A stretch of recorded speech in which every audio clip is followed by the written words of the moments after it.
So a very strange thing is happening, which is pickup artists are recanting their entire careers and beginning to sort of burn their own books and turn to Christ. Isn't that weird? Isn't it? Like, that's not what I saw coming. Because, like, like, I'm married, so I don't follow any of these people. I don't really know anything about them. So there'll probably be information about them that I won't be including here because I'm just unaware of it.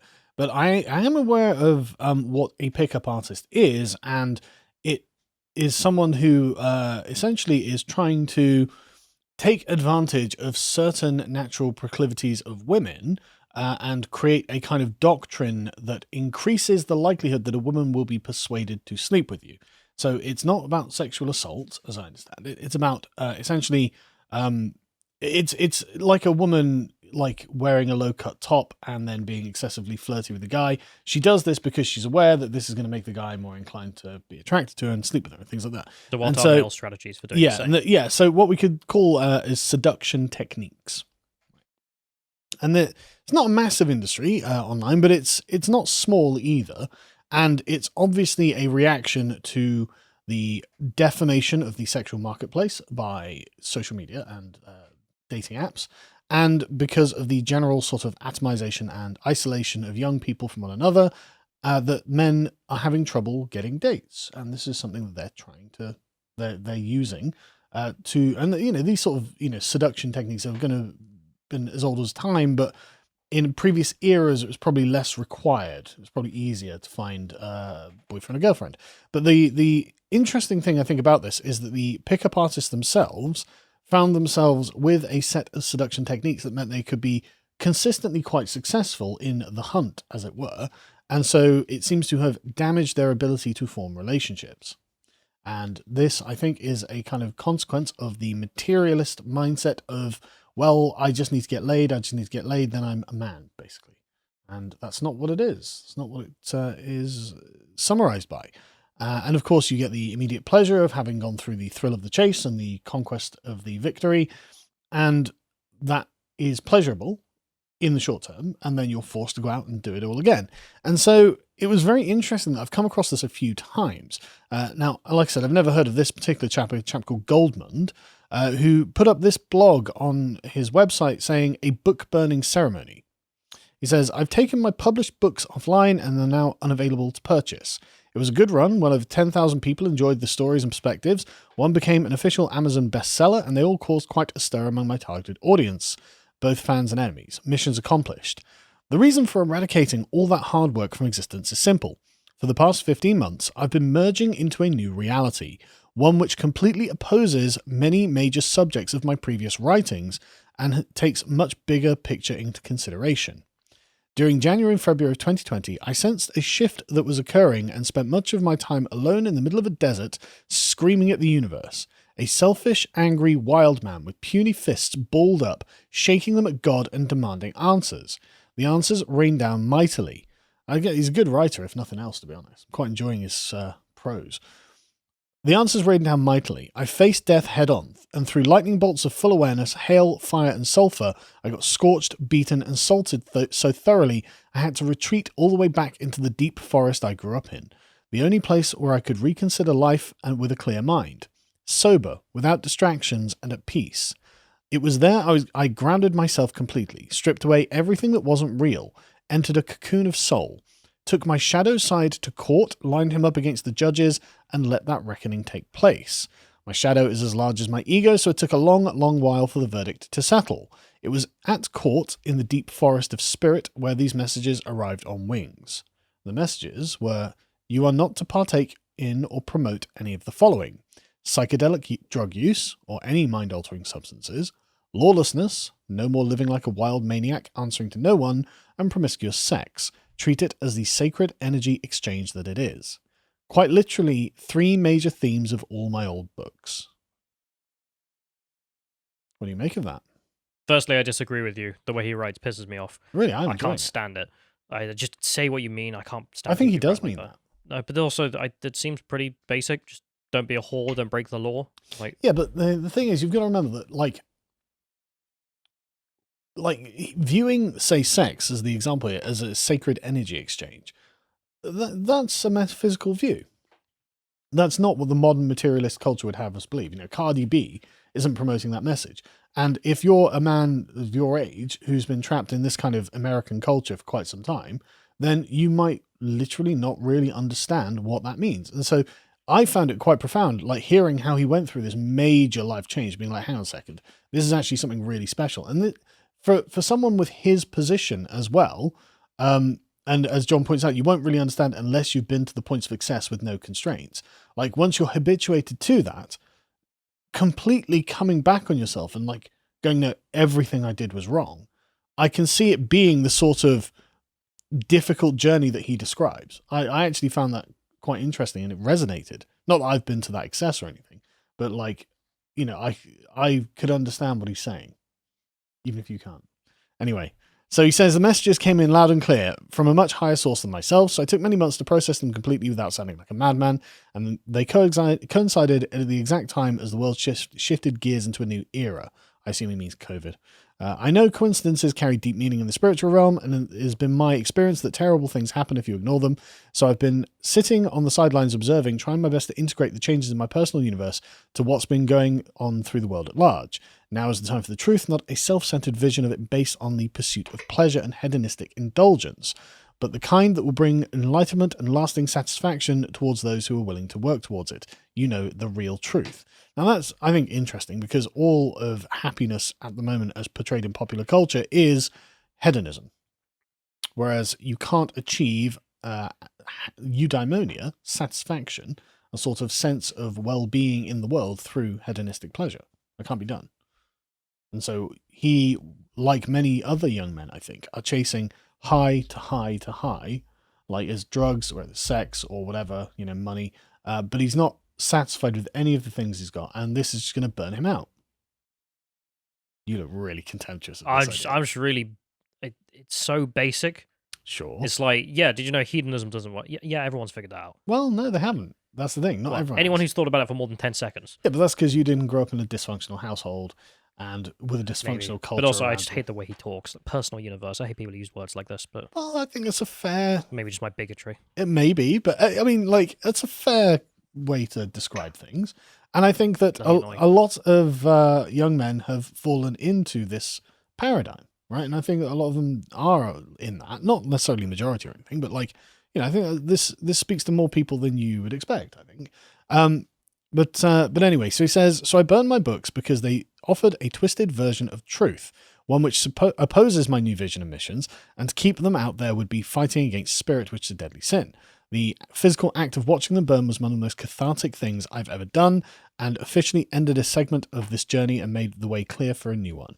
And that's, I think, fascinating. I think that's really fascinating, because I mean, like, it would be like me turning around and going, you know what, Callum, actually, I am a social justice warrior, and I was wrong about everything. That's what it would be like, and I mean, it'd be unfathomable because I just don't think that's true. But like, I'm sure before this, he wouldn't have thought that was true either. So it's a very interesting thing.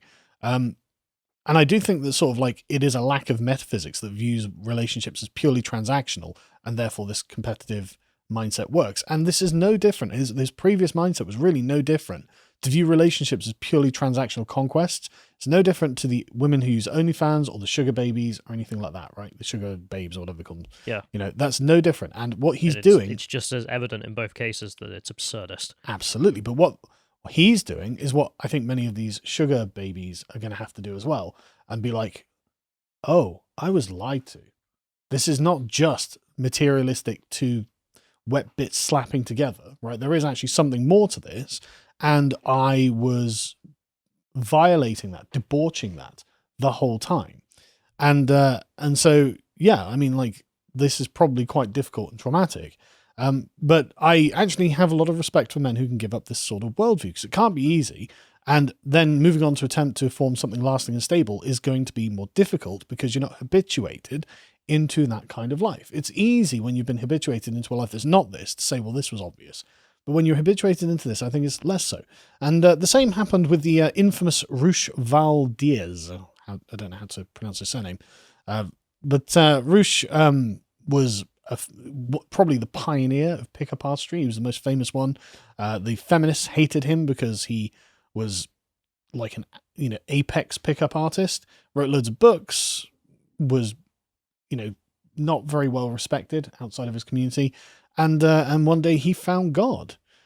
So I'll skip the this article of a leftist writing this, although it does end entertainingly. They're happy that the pickup artists have found God, saying, obviously, a change of heart would be very welcome for Valdez or however it's pronounced, and his online presence can only improve. Time will tell whether he follows through or not. But anyway, Roosh wrote this blog post, How I Turned to God, last year, and it's just very interesting. A lot of it is kind of the same as the other guys. It's a realization, wait, the universe isn't just a one-dimensional materialist thing.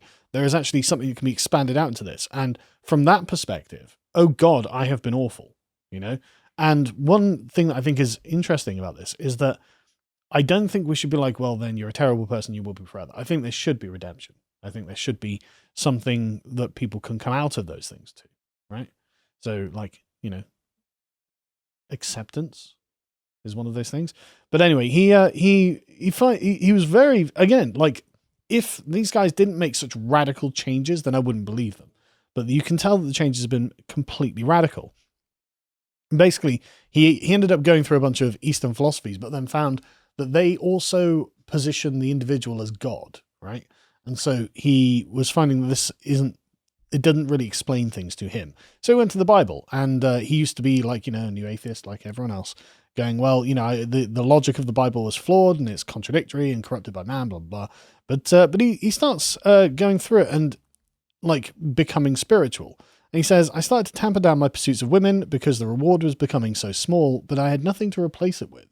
On weekend nights, I went out to the clubs not because I needed a woman, but because I needed material for my blog. It struck me that I was getting dissatisfied with hedonism when I had been so sure of it, or at least sure enough to roam the world for it. What else had I been wrong about? At the same time, I started perceiving an increase in the evil around me. I wasn't the epitome of good, but even I had a limit to immorality. I would fornicate as much as possible, but I couldn't accept abortion, the globalist agenda of destroying nations, and third world immigration and homosexuality. Okay, well, I don't really agree with homosexuality, but you know what I mean, right? You could argue that my vehemence against fornicating homosexual was a way to relieve my own guilt of fornicating with women, since we were both behaving in a similarly sterile way that viewed sex as recreation.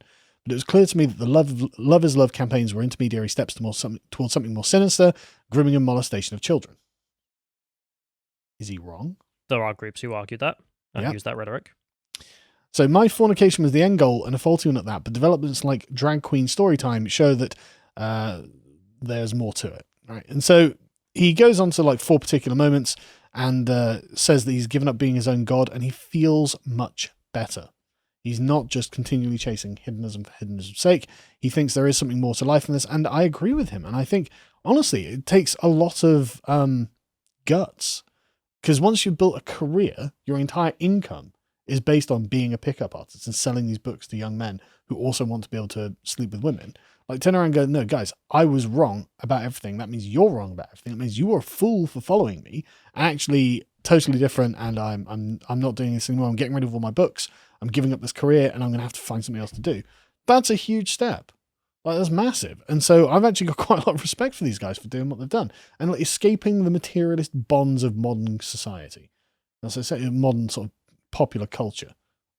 I know you look totally impressed with this. It is a huge step, and I will agree with you on that. But it's not as bad as the example I'm going to give. But in my head, I'm like, yeah, so I used to sell drugs to kids, and now I stopped. I realized that was bad. It was like, yeah, of course it's bad.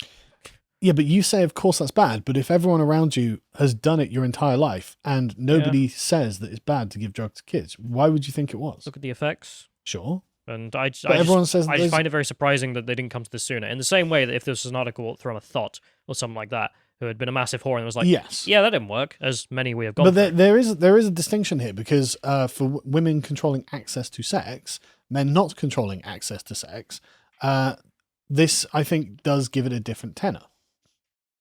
Again, if it was, for the men giving their money to women on OnlyFans, for them to go, wait a minute, I'm just wasting my money giving money to a thought. Then it's like, well, duh, you know. Both of them are duh. Well, yeah, okay. Come on.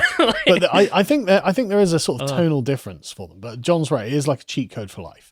But anyway, I just found it really, really interesting how And one thing I think that you can't say about these is they're not sincere. No, I'm not saying it's bad either. It's no, it awesome is to see, but it is good. But it is anything also else bad. sincere. It seems, and like I read But I through don't know where these. he's going with the gay stuff on this one, though. Well, it's Christian perspective, so obviously Right. it contains a sort of hardcore Catholic. I think he's Orthodox, but a hardcore Christian perspective would be anti-gay. So this is where he's got this perspective. But John, we're not going to go into the long sordid history of Pick Up Our Stream, even though he's typing furiously because he knows a lot more about it than I do. I think it is good seeing it. It does seem sincere. I don't think you can burn your entire catalogue of work and then recant everything, and people say you're not being sincere. I think it is, and I think there's a change for the better. If you enjoyed that segment from the podcast, The Lotus Eaters, you can watch the full thing at 1 p.m. every weekday at lotuseaters.com, or you can sign up to get access to all the premium content we have on the site. Yeah, we've got loads of really good stuff. Every week we have a Contemplations and Epochs episode that goes up, and in the Contemplations we talk about just interesting things, and the Epochs episodes are probably my favourite because I love talking about history. This latest one is we're doing a bit of a series on the 100 Years' War and why England kept winning. And we've not finished it yet, and you're going to really enjoy the end of that one. But we've also got other excellent episodes that we do, like the book club. The most recent one was Shooting an Elephant by George Orwell. This was about his time in Burma as a colonial officer, and when he was tasked with the shooting of a rampaging elephant. And it's really, really interesting what the circumstance of the thing was. But we also have lots of other content, such as premium articles, which have audio tracks on them for our silver and gold subscribers. And we do premium podcasts about things that we don't really feel that we can put on YouTube or have done a particularly large amount of research into. And so it's worth keeping them slightly more private. And we also do lots of very interesting interviews, such as this one with comedian Steve Hughes, which was really fascinating because I didn't expect him to be a philosopher. But anyway. Yeah. Also, the last thing to mention is the live event content we have. So we occasionally, when we get around to it, doing our live events, and the videos from them are on the website as premium, of course, because people came to see and paid. So go and check that out. This is on the worst of critical race theory. Yes. And I do mean the worst. It's unconscionable. Yeah. So if you'd like access to all that premium content, go to lotuseaters.com and subscribe. Thank you and goodbye.